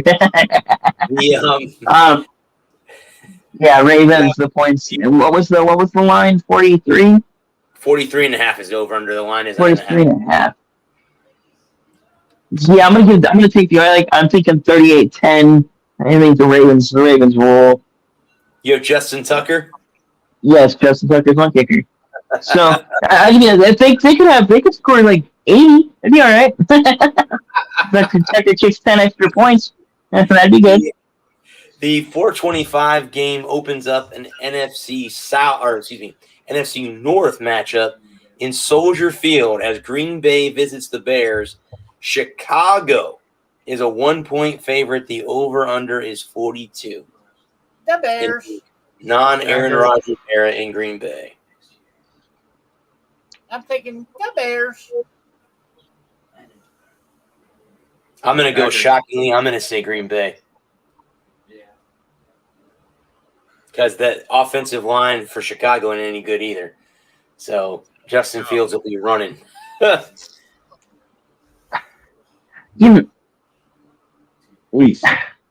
don't know. This is the one game that I struggle with the most. I don't like either team. I think both teams are terrible. I think this has the makings of a 10-7 punch fest. I think the one thing I think Green Bay is a better running. I think Green Bay has a better running back room, and if Green Bay can establish the run, I think that they can. I think they can make shorten the game. I think that would be if I was Matt LaFleur, my goal would be to shorten the game and control the ball, score points, and keep Justin Fields. The best defense is a good offense. Keep Justin Fields on the bench, and don't let him run around. Don't let him be creative. And I think this is the same thing for the Bears. I think because your offensive line is suspect. I think the Bears would be well served to look to use Justin Fields in an RPO kind of let him create, let him cook, man. But I like the Packers for all the reasons that I said. I think they have a better running back room. I think the defense is marginally better. I think both teams are bad. Both teams are going to struggle. And and week one is super interesting because we're finally here. We're finally at games matter, and everybody's going to be playing a little bit. Everybody's going to get up on their horse. Everybody's going to have their work pants on. And so I think it'll be an interesting matchup. I have a terrible feeling it's not going to be a very entertaining game. I think both teams play sloppy. I think Fields and Love could combine for 6 or 7 interceptions. I think just that control the ball and make a few mistakes wins. The next 425 game. Speaking of cooking, it's Russell Wilson. The Raiders are on the road in Denver. The Broncos are a 3.5-point favorite. The over/under is 43 and a hook. Broncos. Broncos, the points, and what was the line? The line is 3.5. Or what was the over/under? Over/under 43.5. 43.5. Well, this is interesting because we get to see Jimmy Garoppolo in his Raiders debut, and Sean Payton in his Broncos debut. I think it would be interesting to see if Jimmy, all he's ever done is win. Wherever he's been, all he does is win. And you still got Adams. They got Jacobs. They got some good pieces on the offense. Their offensive line is okay. I wouldn't say it's anything to write home about. It's not the '93 Cowboys, but their line's okay. Denver, their wide receiver room is a mash unit. So who's Russ going to throw the ball to? And the defense is middle of the pack. I like Denver. I think Oakland can cover. 3.5 is such a weird. It's not 3. It's not 4. It's weird. Like 21-20. 17, 20, 16, 16, 18, some weird score like that. Mm-hmm. And so I'm taking the under. The next game is in Gillette Stadium. The defending the NFC champions from last year play the Patriots. The Eagles are a 4-point favorite. The over-under is 45. This is going to make Eagles. me sick, but I'm going to say Eagles. As much as I hated Minnesota. Yeah. I have the Eagles, but I think I'll take You know, the points and the under. I don't know if the Patriots will give up. Then again, they're a defensive team too, just like the Bucks. yeah. So I don't know. It's such a conundrum because can Mac Jones. Can Mac Jones establish himself and live up to his potential, live up to the hype? And finally, he's got he's had an offense, he's got a real offensive coordinator for the first time. I think that's going to be the biggest thing. I think their defense is okay. I think the Eagles offense is better than the Patriots defense. And I think the Eagles defense is better than the Patriots offense, but with it only being 4 points, I still think that there's wiggle room for New England to make a run. And if New England can keep it close in the fourth quarter and be there, I wouldn't be shocked if New England pulled an upset. Okay. Fair enough. The Miami Dolphins are on the road in LA to play the Chargers. LA is a 3-point favorite. The over-under is 51. Chargers. Okay. Broncos. And Chargers the under and the points. Okay. The last 425 game has the LA Rams on the road in Seattle. The Seahawks are a 5-point favorite. The over-under is 46 and a hook. Seattle. Seahawks. Yep, I agree with the Seahawks. The 8:20 game is an NFC East battle in East Rutherford as the Cowboys visit the Giants. The Cowboys are a 3.5-point favorite. The over-under is 45 and a hook. Cowboys. Giants. The Giants at home. Ooh, that's hard. That's the only reason I'm taking the Giants because they're at home. It'll be a good football game. Yeah. Okay. It should be a good one. Well, I the last 4 meetings, so yeah.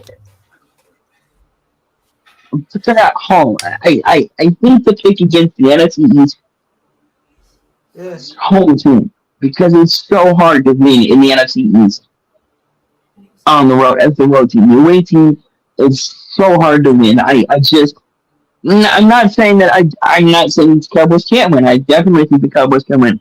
I'm betting that the Cowboys will win. But these things are spooky and they're streaky and it's the NFC East and it's Sunday night and it's prime time and it's Tony Pollard's the man and Zeke's gone and it's Dak and Tony and it's their show. And it's Mike McCarthy, and it's the new offense, Brian Schottenheimer, new offense, new Cowboys offense. And, I could see them having a couple weeks of getting used to it and dropping a game or two early, and everyone in Cowboys land panicking. And then the Cowboys go 10-7 or 11-6, make the playoffs, and get out of the first round again. It's one of those things where, that first week is tricky because we don't know anything yet.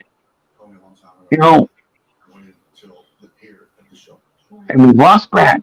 It's disappeared. I'll be right back. Okay. And I think I think the Cowboys can be a great team this year. I think they can go 11-6, 12-5.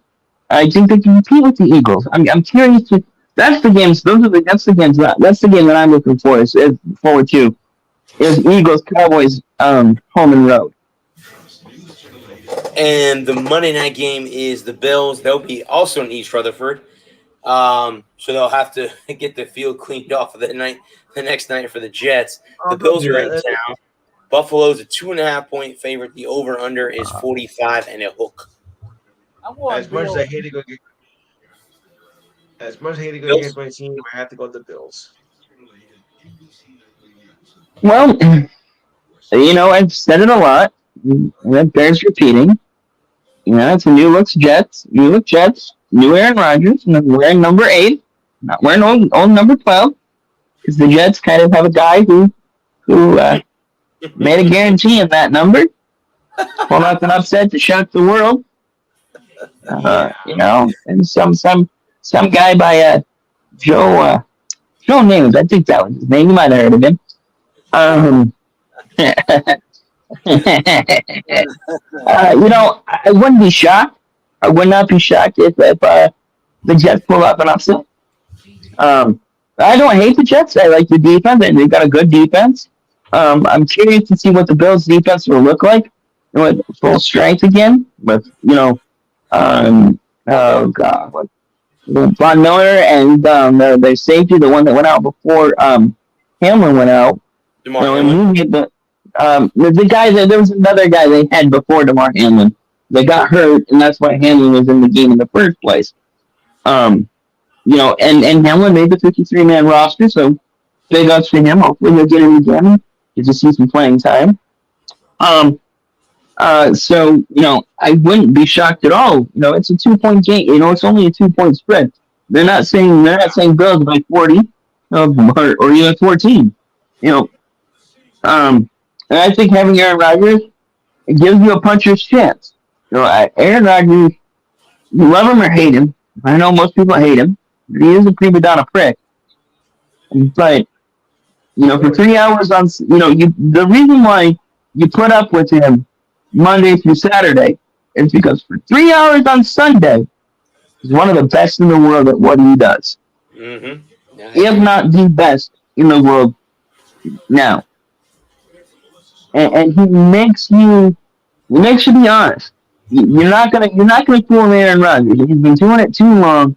You've seen him. You've seen every look you can throw at him. He's seen. And and the Bills have a good defense, and I'm curious to see. Now they have a quarterback. The Jets have a quarterback. We talked all last year about the Jets. They were quarterback away. They got their guy. And now it's Aaron Rodgers' turn to prove that it was worth it. No, Aaron Rodgers always played with a chip on his shoulder since San Francisco didn't draft him back in 05. Or 04, whatever year it was. He's always played with a chip on his shoulder. And that chip is going to follow him to New York. And I think Aaron Rodgers is a great fit in New York. He fits that image of the long hair, don't care. He doesn't give a damn about you because he's got tickets to Broadway and you don't, because he's the man and you're not. And so I think it'll be a great fit in New York. And I'm not saying that they're going to go 17-0 and be the first team to go undefeated since Miami in '72. Mm-hmm. But I expect the Jets to compete for the Big Ten.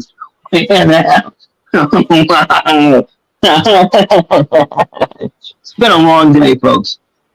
If they were in the Big East, I think they would win the Big East. But that's not fair, because those are a bunch of college kids in a different conference.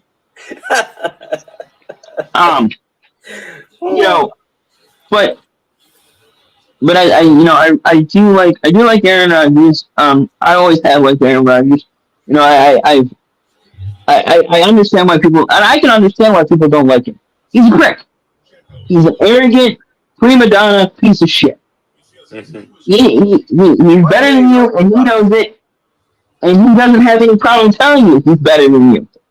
Correct. And so, you know, I think over the long haul that is the NFL season, you know, week 1 is only week 1 of 18. You know, a long way to go, and I know that the Cowboys fans on Monday, you know, if they do drop the game on Sunday night, you know, Dallas Monday morning drive radio is gonna be, well, you know, overreaction Monday. You know, Brad, why don't you tell us how you really feel about him?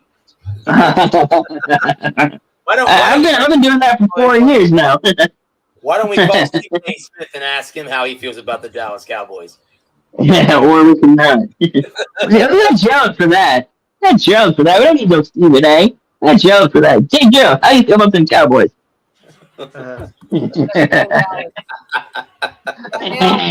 Gerald's hurt. That's the worst Steve A. Smith impersonation I've ever heard. That's because we didn't want Stephen A. Smith. We got Joe. We want Joe.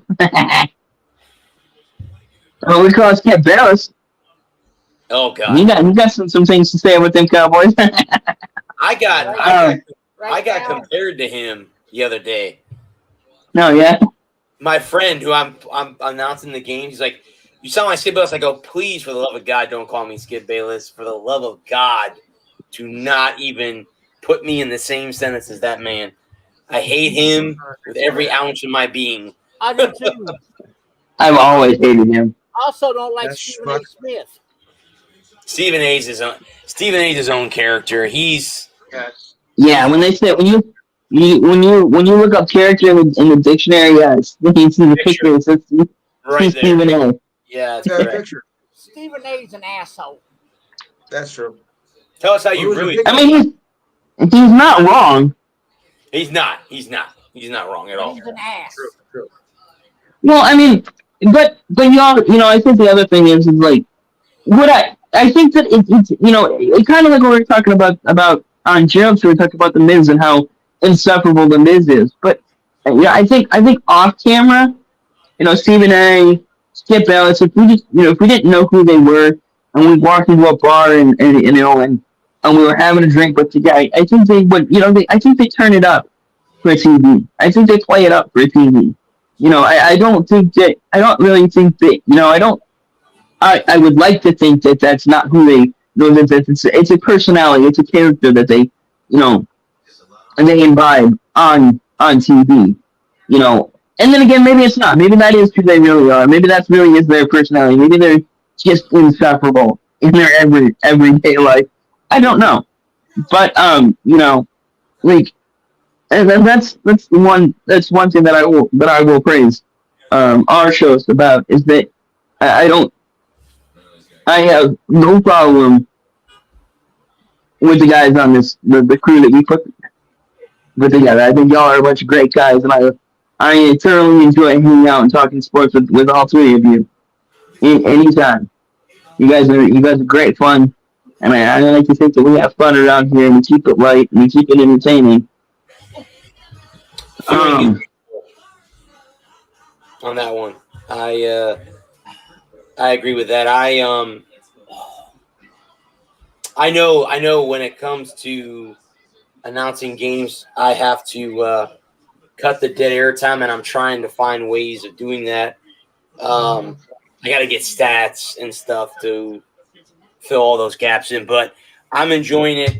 I've got 2 varsity games under my belt, 1 JV game, and JV, you know, you can't dog on them. They're young kids. There was a lot of, you know, I mean, there was a lot of mistakes. There was 2 safeties. I've never seen 2 safeties in a game.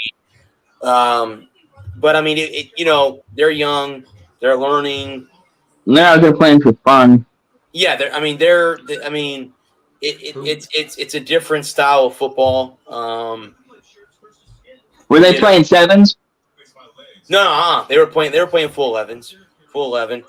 But again, I didn't realize that they only play 10-minute quarters. They don't play. Varsity plays 12. They play 10. So it's different. The game goes well. You think the game would go faster, but in some cases, like last night, the first half it just drug because they kept getting penalties and it just Yeah, drug on the first half. I mean, but I enjoyed it. I'll be doing it. My next varsity game, I think, is the 22nd of this month. So against my alma mater. So that should be interesting. Uh-oh. Against my alma mater. So it should be interesting to have them. Oh, that'll be fun. Yes, it will. Yes, it will. Maybe not. Yeah, but with that, guys, we'll go ahead and end the show. Lou, go ahead and give us your info on your show on Saturday. All right, Enhanced Sports Show will go on this Saturday, 4 to 6 p.m. Eastern Time. Number is 512-543-4662. We'll cover, of course, all the college and pro football news with the predictions in both directions. Of course, MLB continues final week of the season, and it should be very interesting coming down the stretch here. We'll also take a look at the last week of the WNBA because that's the last week of the regular season, and believe me, Vegas and New York is hot. Believe me, they're hot. We'll wrap up. We'll go into the finals of the U.S. Open. We'll preview the final game of the FIBA World Cup. I know that 98% of the Americans don't care, but I'll do it anyway. And of course, we'll take a look and see how many safeties are going to be done in the games this week. No. Or how many penalties? Yeah, that's better. How many penalties? Okay. So of course, we'll also have our regular features as your thoughts and comments, which are always welcome. The ridiculous sign of the week. Maybe I just mentioned that already. Sports trivia. This week in sports history and the feel-good story of the week. Don't forget, we're also available on YouTube. All you got to do is go into YouTube and type in exactly as I say, the Enhanced Sports Show. Because if you don't get squat. So just remember those words exactly as I say. Otherwise, we're all in trouble. Right. And don't forget the number is 512-543-4662. 4 o'clock in the East, 3 o'clock where Gerald is, and 9 o'clock in Europe. Check your local listings. I want to thank everyone that joined us this evening, both on YouTube and on YouTube and Facebook. Thanks to these three gentlemen for making Thursday nights so great. Just like Adam just said, it's fun to come on here and talk sports every week. We get to do this every week. So much fun to do that. I also want to thank the men and women of our armed services and our first responders. Thank you guys so much for doing what you do. We would not be here if it was not for you guys. Thanks to our two sponsors, TradingZenSpaces.com and FunWags.com. And thanks to the 4 networks that hold our show. We will be back here next Thursday to recap week 2 of college football and week 1 of the National Football League as our show becomes the final hour of football. Anyway, guys, until next week, everyone, please stay safe out there. Have a good weekend. Until then, I am the sports star, Bradley Walker. Peace. Good night. Print, send it.